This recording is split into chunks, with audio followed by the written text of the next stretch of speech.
आज मेरे पास नाश्ता करने के लिए पूरे 6 से 8 मिनट, इसमें मैं कॉफी और ये 2 ब्रेड टोस्टेड ये खाने वाला हूँ और फिर हम निकलने वाले हैं आज सबसे पहले जाएंगे वीडियो बनाने के लिए। उसके पहले मैं एड्रेस कर देता हूँ एक ऐसी बात जो कि मेरे पास बहुत ज्यादा कमेंट्स में आती है और वो ये है कि वो व्लॉग्स 5-6 मिनट की क्यों होते हैं कभी कभी, या 7-8 के क्यों होते हैं, लंबे बनाओ, 10 मिनट के बनाओ, 12 मिनट के बनाओ। इसका सबसे पहला रीजन ये है कि मुझे व्लॉग्स फालतू में खींचने नहीं पसंद। जैसे अगर मुझे लगेगा कि कभी कोई 5-6 मिनट का कंटेंट ऐसे फास्ट पेस्ड अच्छा बढ़िया आ गया है तो मैं बेफालतू में ऐसे घर जाके सिर्फ जब मुझे खाना बनाना है और एडिट करना है तो मैं वो सब नहीं डालूंगा, मैं शूट ही नहीं करता क्योंकि मुझे पता होता है कि फिर उससे ओवरऑल वाइब खराब हो जाएगी।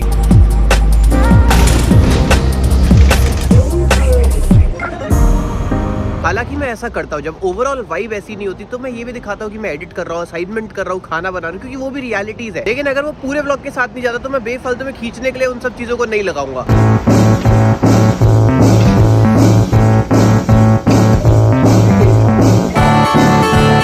जो दूसरा रीजन है वो इसी से रिलेटेड है और वो ये है कि जब मुझे ऐसे बिल्कुल भी ब्लॉग खींचना नहीं होता तो मैं एडिट के अंदर सारे जो ब्लैंक स्पेसेस होते हैं वो सब काटता हूँ। कॉन्वर्सेशन के बीच के ब्लैंक स्पेसेस, कभी मैं बोल रहा होता हूँ उसके बीच के ब्लैंक स्पेसेस, जो कि काफी कम लग सकता है, 1 सेकंड की बात है, कुछ फ्रेम्स की बात है, लेकिन कंपाउंड होके वो कुछ तो सिग्निफिकेंट अमाउंट ऑफ टाइम हो ही जाता है जो कि कट जाता है पूरा।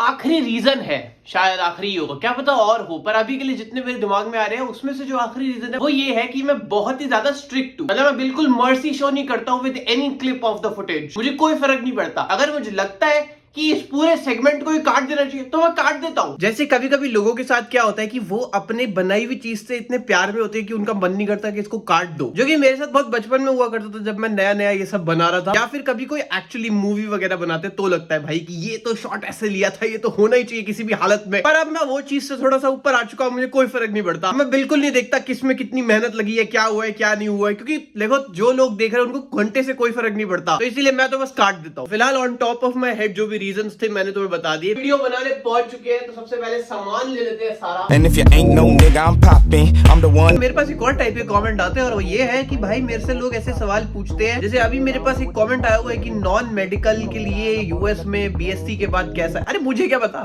मुझे कुछ नहीं पता भाई, मैं ये चैनल ही नहीं है इस बारे में, ये एजुकेशनल चैनल है ही नहीं। मतलब या तो ये होता कि भाई मैं ऐसे बता रहा हूँ जीमैट की ना प्रिपरेशन ऐसे होती है, फिर उसके बाद यूएस में ऐसे आते हैं, वीजा का ये प्रोसेस रहता है, फिर है ही नहीं है इस बारे में। ये तो इस बारे में है कि भाई तुम्हारे जैसा एक आदमी यहाँ आया हुआ है यूएस में और ऐश कर रहा है और यहाँ पे जिंदगी जी के दिखा रहा है तुम्हें कि कैसा रहता है। देखो मामला आगे अपने आप फिगर आउट कर लो। ये सारी चीजें कोई बिल्कुल एंटरटेनिंग नहीं लगती है मुझे। अपने आप देख लो भाई, इंटरनेट है तुम्हारे साथ, चैट जीपीटी है तुम्हारे साथ, जो सर्च करना है वो सर्च करो, कोई रोक थोड़ी रहा है तुम्हें। जब एक आना है तो आज नॉन मेडिकल करने, मुझे क्या पता भाई नॉन मेडिकल।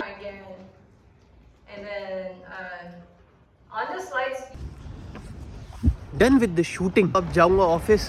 पहाड़ चढ़ते हुए भाई जय माता दी बोलते हुए, इनके इस कैंपस से उस कैंपस तक का रास्ता जरा पहाड़ी है, मुझे वहां जाना है, वहां कहीं ये सब पूरी चढ़ाई करते हुए लग नहीं रही है इतनी ज्यादा ये, बट काफी ऊंची चढ़ाई है ये। सारा कामकाज करके अब मैं निकल चुका हूँ और अगर आज तुम लोगों ने ध्यान दिया होगा तो ये बात है कि मैं आज बैग लेके आया हूँ, जो कि मैं यूजुअली नहीं लेके आता। मेरा बैग लाने का रीजन ये है कि उसके अंदर है लैपटॉप और मैं जा रहा हूँ यहाँ से सीधा यूनियन स्क्वायर, क्योंकि वहाँ पे है एप्पल स्टोर और मैंने अपने लैपटॉप के लिए अपॉइंटमेंट लिया हुआ था, because as you guys know वो बिल्कुल भी अच्छे से चल नहीं पा रहा है। मतलब जैसा चला करता था वैसे नहीं चल पा रहा है, कभी बीच में बंद हो जाता है, बहुत जल्दी गर्म हो जाता है, उसके फैंस अच्छे से परफॉर्म नहीं कर पा रहे, एडिट करता हूँ तो अटकता रहता है और उन्हें हर बार दिखाता हूँ तो वो कहते हैं नहीं कोई प्रॉब्लम नहीं है, आपका लैपटॉप बिल्कुल सही है। तो अब मैंने बैकअप वगैरह पूरा ले लिया, एक बार चेक करवा लूंगा कि सब कुछ बैकअप हो गया या नहीं हो गया। उसके बाद अगर वो फिर से उसके अंदर मैक ओएस डालना चाहेंगे तो वो वहीं डाल देंगे, वरना मैं कहूंगा भाई मुझे नहीं पता, इसको सही करके दो किसी भी हालत में, इसको क्लीन करो, जो करना है करो, इसको सही करके दो।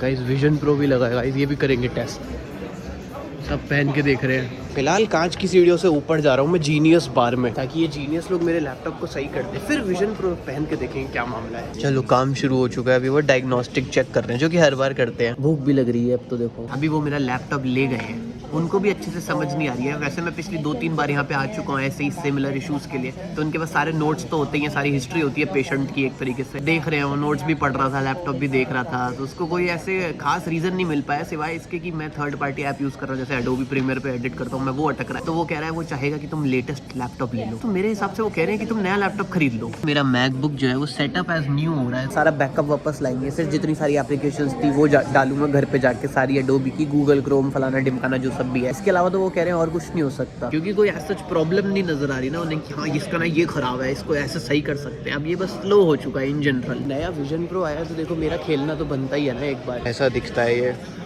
बहुत ही फाड़ दिख रहा है भाई। देखो विजन प्रो तो मेरे सामने लगा हुआ है अभी, लेकिन मेरे को डेमो बुक करना पड़ेगा इसका, तो मैं अभी इसको पहन के नहीं देख सकता, मुझे खाली ऐसे ही देखना पड़ेगा ये। बताओ, जैसे वो जो लोग हैं सब वो डेमो कर रहे हैं, उन्होंने बुक कराया होगा, मैं नहीं कर सकता, मेरे पास डेमो नहीं है ना। बट अगर वैसे देखेंगे तो बहुत ही फाड़ लग रहा है यार, लेकिन मैं इसको उठा के पहन के भी नहीं देख सकता यार। इसका ये बहुत फाड़ है, बहुत कूल है। बाकी भी बहुत कुछ है भाई, अगर खरीदते हैं उसे तो परचेस के पहले वो तुम्हारा सब कुछ ऐसे पूरा मुंह ये सब वो सब स्कैन करेंगे और उसके हिसाब से जो कंपोनेंट्स है वो आएंगे। उसमें बैंड है, कोई तो लाइट सील है, कोई तो और भी कंफर्ट की चीजें है जिसके हिसाब से कस्टमाइज होगा। तो बहुत ही ज्यादा कस्टमाइज्ड प्रोडक्ट है वो, मुझे समझा रहा है अच्छे से। तो ऐसा नहीं है कि एक डब्बा खरीदा और सबको पहना दिया, ऐसे वाले टाइप का चीज नहीं है ये। देखो भूख लग रही थी तो मैं जा रहा हूँ, पास में मैकडॉनल्ड्स है, लेकिन आज ट्यूसडे है तो मैं कुछ ऐसे नॉनवेज नहीं खा सकता। वैसे भी बीफ बर्गर होता है इनका मेन, वो मैं वैसे ही नहीं खाता। चिकन बर्गर खा सकता था, वो इतना बेकार होता है, लेकिन वैसे ही ट्यूसडे है। अब मैं जा रहा हूँ सिर्फ फ्रेंच फ्राइज लेने के लिए मैकडॉनल्ड्स से।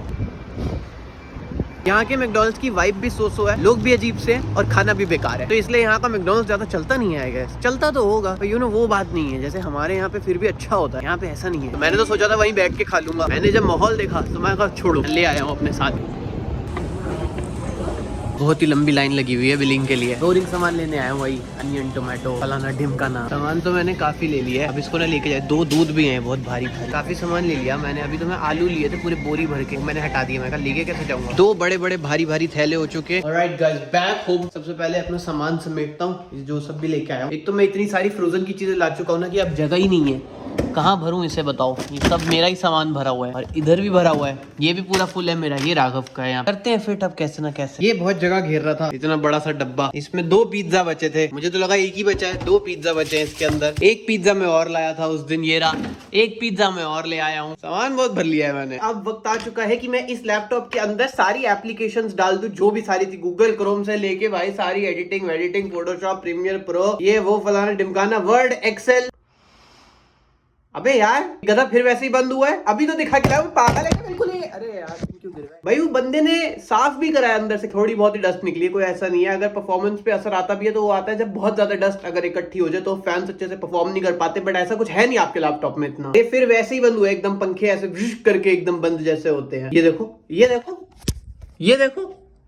अरे तो बिकॉज ऑफ अ प्रॉब्लम क्या है, अभी तो आया हूँ मैं वापस। अगर अब नहीं चला तो फिर भाई उनके हिसाब से कोई प्रॉब्लम ही नहीं है, फिर सीधा नया खरीदना पड़ेगा। एडिट कर लिया है मैंने, फिलहाल वीडियो रेंडर हो रही है। एक बार ये रेंडर हो जाएगी उसके बाद इसका थंबनेल बना के मैं जिम निकल रहा हूँ। जिम नहीं गया हूँ यार मैं, बड़ा टाइम हो गया यार, 2-3 हफ्ते हो गए जब से मैं LA से वापस आया हूँ। मैं सिर्फ गिन के 2-3 बार जिम गया हूँ, उसके अलावा मैं जिम गया ही नहीं हूँ। मतलब मैं रेगुलरिटी में जिम नहीं गया, मतलब मैं जिम नहीं गया, उसका कोई मतलब नहीं है 2-3 दिन ऐसे ही जाने का। फिर तो वापस से जिम की रूटीन में आना पड़ेगा। रूटीन में आ ही नहीं पा रहा क्योंकि कैसे टाइम ही नहीं मिल रहा। चॉइस रहती है कि 1 घंटा जिम जा सकते हैं, 1 घंटा ये कर सकते हैं, 1 घंटा या तो मैं खाना बना लूं, या 1 घंटा जिम चले जाऊं, या 1 घंटा एडिट कर लूं। मतलब मैं जाना चाहता हूं, मैं चाह के नहीं जा पाता, गलत बात है। जाना चाहिए मुझे, मैं अभी जाऊंगा जिम, तो अभी मैं आके अपलोड करूंगा। फिलहाल जिम जाता हूं, आ गया हूं मैं अपने प्राइवेट जिम में और मैं करने वाला अपना सुपर इंटेंस वर्कआउट, जो एनर्जी को भी मात देते वो भी काफी टाइम बाद। तो शुरू करता हूं।